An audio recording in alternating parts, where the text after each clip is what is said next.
Bienvenue sur la chaîne YouTube de Defeating Epilepsy Foundation.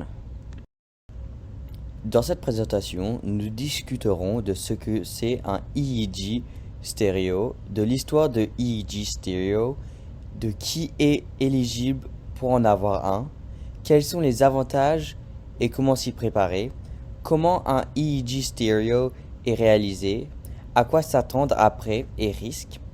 Assurez-vous de aimer nos vidéos et de vous abonner à notre chaîne YouTube. Cliquez sur la cloche pour être averti des prochaines vidéos. Veuillez cliquer sur notre lien de don en haut de notre chaîne et faire un don aujourd'hui. Votre don nous aide à faire des différences pour ceux qui sont atteints d'épilepsie. Nous apprécions votre soutien.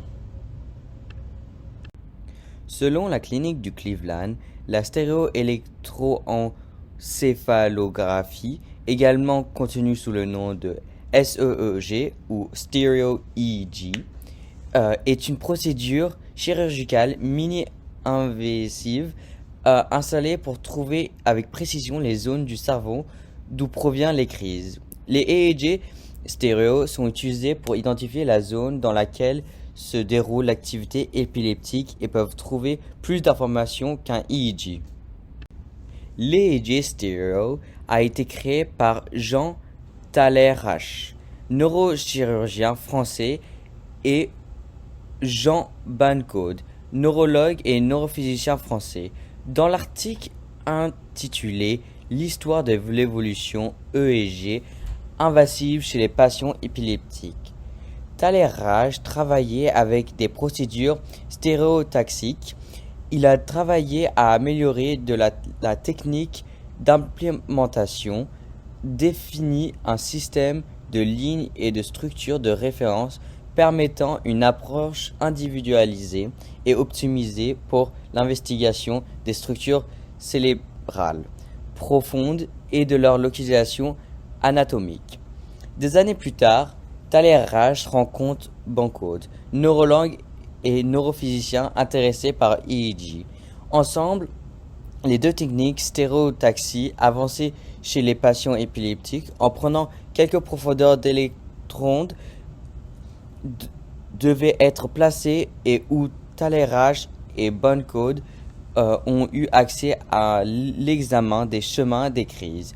Cela a permis à enregistrer plus long et permis aux neurologues et aux neurochirurgiens de disposer une ressource pour déterminer précisément où se déroulait une crise afin de décider si la chirurgie était une solution pour contrôler l'activité de crise.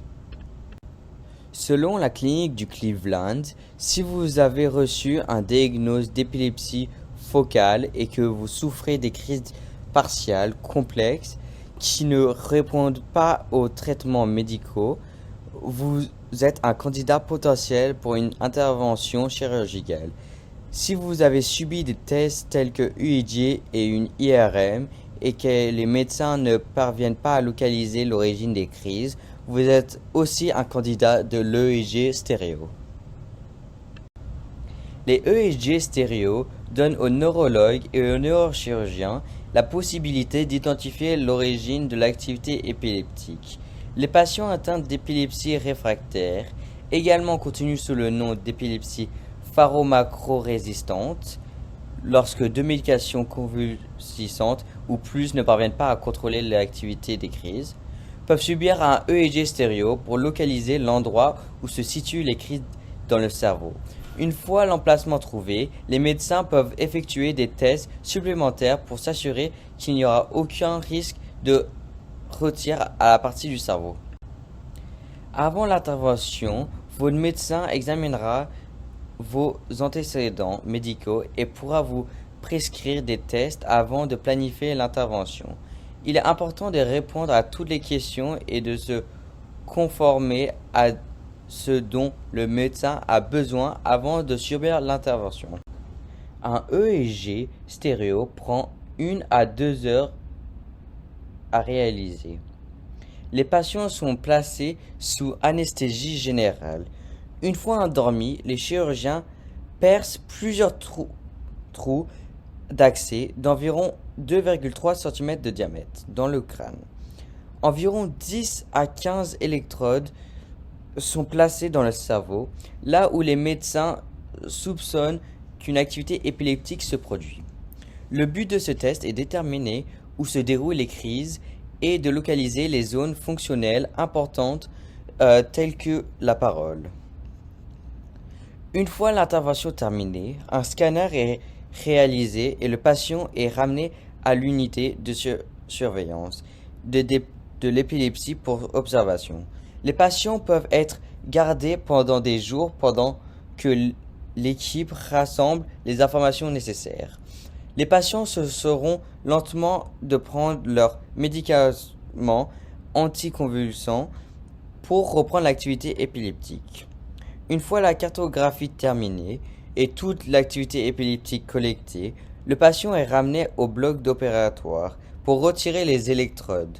Les patients sont gardés toute la nuit en observation et sont autorisés à rentrer chez eux le lendemain.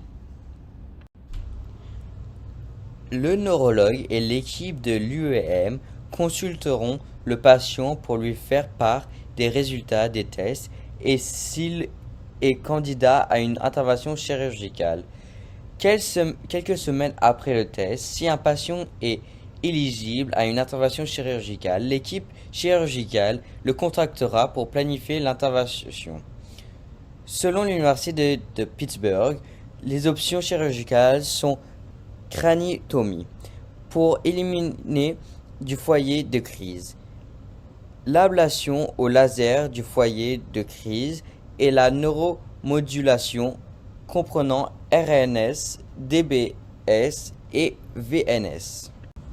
Comme toutes les procédures, les SEEG comportent des risques même si statistiquement ils sont très faibles. Selon l'article, les SEEG indiquent et efficacité, la prévalence globale était faible. Les principales complications du SEEG étaient la hémorragie et les infections. Les déficits neurologiques permanents présentaient 0,6% et le taux de mortalité sont à 0,5, principalement dû à l'hématome intracérébral dû à la mise en place des électrodes. Selon la clinique du Cleveland, la stéréoélectroencéphalographie, également connue sous le nom de SEEG ou stéréo-EEG, est une procédure chirurgicale mini-invasive installée pour trouver avec précision les zones du cerveau d'où proviennent les crises. Les EEG stéréo sont utilisés pour identifier les zones dans lesquelles se déroule l'activité épileptique et peuvent trouver plus d'informations qu'un EEG. Les personnes qui luttent contre l'épilepsie focale et qui souffrent des crises d'épilepsie partielles, complexes, sont candidats de EEG stéréo. Une fois les zones où l'activité épileptique est découverte, les médecins peuvent décider si la chirurgie est une option. Les EEG stéréo présentent un faible risque. Selon l'Université de Pittsburgh, les options chirurgicales sont craniectomie pour élimination du foyer de crise, l'ablation au laser du foyer de crise et la neuromodulation comprenant RNS, DBX et le VNS. Pour en savoir plus sur les EEG stéréo, veuillez consulter les ressources utilisées dans cette présentation d'aujourd'hui. Veuillez aimer et vous abonner à notre chaîne YouTube et suivre nos pages de réseaux sociaux. Abonnez-vous à notre newspaper pour les derniers articles et plus d'informations. Nous aimerons avoir de vos nouvelles. Laissez un commentaire ci-dessous ou envoyez un email à info@defeatingepilepsy.org. Merci pour votre soutien et ensemble nous vaincrons l'épilepsie. Découvrez nos autres superbes vidéos et abonnez-vous dès aujourd'hui. Vous avez le pouvoir de vaincre l'épilepsie.